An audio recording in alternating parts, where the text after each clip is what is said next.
जय गुरुदेव। प्रश्न: उस अनंत चेतन स्वरूप पर ब्रह्म परमात्मा के स्वरूप का पुनः वर्णन कीजिए ताकि उसका भली भांति बोध हो जाए। उत्तर: महाप्रलय के बाद सब कारणों का कारण, सर्वाधिष्ठान एकमात्र पर ब्रह्म परमात्मा ही शेष रहता है। समाधि में निरोध के द्वारा जब मन की सब वृत्तियों का क्षय हो जाता है, तब उस मन के स्वरूप का भी नाश करके जो स्वयं प्रकाश अनिर्वचनीय सदरूप अवशिष्ट रहता है, वही उस अनंत चिन्मय परमार्थ वस्तु का रूप है। जब दृश्य नहीं रहता, तब दृष्टा भी विलीन सा हुआ साक्षी रूप में स्थित रहता है। उस समय दृष्टा, दर्शन, दृश्य की त्रिपुटी के विलय अथवा अभाव का प्रकाशक जो केवल साक्षी रूप से अवशिष्ट रहता है, वह चिन्मय ब्रह्म ही उस परमार्थ वस्तु का स्वरूप है। जीव स्वरूपा चित्त सत्ता का जो अचिंत्य निर्मल चिन्मय रूप है, आकाश का रहस्य जो व्यापकत्व, शिला का जो तात्विक रूप घनत्व तथा वायु का जो गूढ़ रूप अंदर बाहर की परिपूर्णता है, वही दृश्य अर्थात चेत्य रहित चेतनाकाश परमात्मा का स्वरूप है।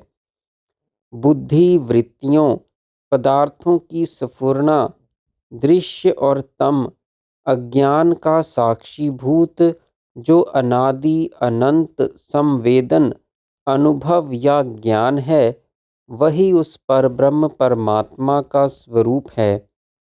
सामने प्रतीत होने वाली या ज्ञाता ज्ञान ज्ञेय रूप त्रिपुटी जहाँ उदित होती है, जिसमें स्थित रहती है और जिसमें विलीन हो जाती है, वही उस परमात्मा का दुर्लभ रूप है। प्रश्न: जो इदम रूप से सामने यह प्रत्यक्ष दिखाई दे रहा है, जिसका ब्रह्म में अभाव बताया जा रहा है, यह दृश्य जगत महाप्रलय होने पर कहाँ स्थित रहता है? उत्तर: जैसे बंध्या का पुत्र, आकाश में वृक्ष, मरुमरीचिका में जल कभी होते ही नहीं हैं, वैसे ही यह संपूर्ण दृश्य प्रपंच तीनों कालों में कभी भी अस्तित्व में आता ही नहीं है। इसकी कभी उत्पत्ति और विनाश होते ही नहीं। जिसकी सत्ता ही नहीं है, उसकी स्थिति या विनाश की चर्चा ही कैसी? प्रश्न: बंध्या के पुत्र और आकाश वृक्ष की भी कल्पना तो की ही जाती है। यह कल्पना जैसे उत्पत्ति और विनाश से युक्त है, वैसे ही कल्पना प्रसूत यह जगत भी जन्म और विनाश से युक्त क्यों नहीं होगा? उत्तर: जैसे स्वर्ण में दिखाई पड़ने वाला नाम रूपात्मक आभूषणत्व मात्र कल्पना है, वास्तव में तो वह स्वर्ण ही है। आकाश में दिखने वाली शून्यता, काजल में दिखने वाली कालिमा, हिम या चंद्र में अनुभव में आने वाली शीतलता, ये सब आकाश, काजल, हिम तथा चंद्रमा से भिन्न कुछ भी नहीं हैं। वैसे ही परब्रह्म में उससे भिन्न जगत कुछ भी नहीं है। जिसे हम दृश्य प्रपंच जगत कहते हैं, वह सच्चिदानंद परब्रह्म परमात्मा ही है।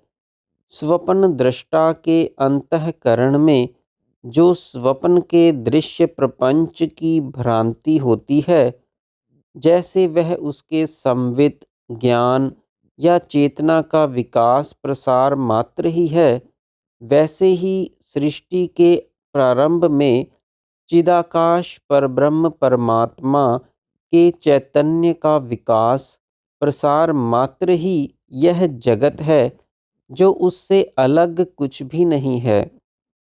यह दृश्य प्रपंच त्रिलोक चिदात्मा के स्वपनवत ही है। जैसे द्रवत्व जल रूप, स्पंदन वायु रूप, आभास अर्थात रूप प्रकाश रूप, शीतलता हिम रूप ही है, वैसे ही यह समस्त दृश्य प्रपंच तीनों कालों में ब्रह्म रूप ही है। प्रश्न: यदि यह दृश्य जगत रूपी हलाहल विष उत्पन्न होकर भी स्वप्न के समान मिथ्या ही है, तो इसकी इतनी सुदृढ़ प्रतीति कैसे हो रही है? उत्तर: यह दृश्य जगत सर्वात्मक सत्तात्मक ब्रह्ममय ही है, ब्रह्म से भिन्न कदापि नहीं है। इसकी ब्रह्म से पृथक जगत के रूप में प्रतीति ही सर्वथा असत है। जैसे भ्रम, अविचार अथवा कल्पना के कारण सागर से भिन्न तरंगों की प्रतीति सर्वथा असत ही है। परमात्मा अद्वैत ही है, वही यह व्यष्टि समष्टि रूप जगत है। जैसे सुषुप्ति ही स्वप्नवत प्रतीत होती है, ऐसे ही ब्रह्म ही इस सृष्टि के रूप में प्रतीत होता है। अकेले एक ही व्यष्टि पुरुष की वासना का कार्य होने से स्वप्न की सुदृढ़ प्रतीति नहीं होती, परंतु यह जगत समष्टि वासना का कार्य होने से इसकी क्रमबद्ध सुदृढ़ प्रतीति होती है। जय गुरुदेव।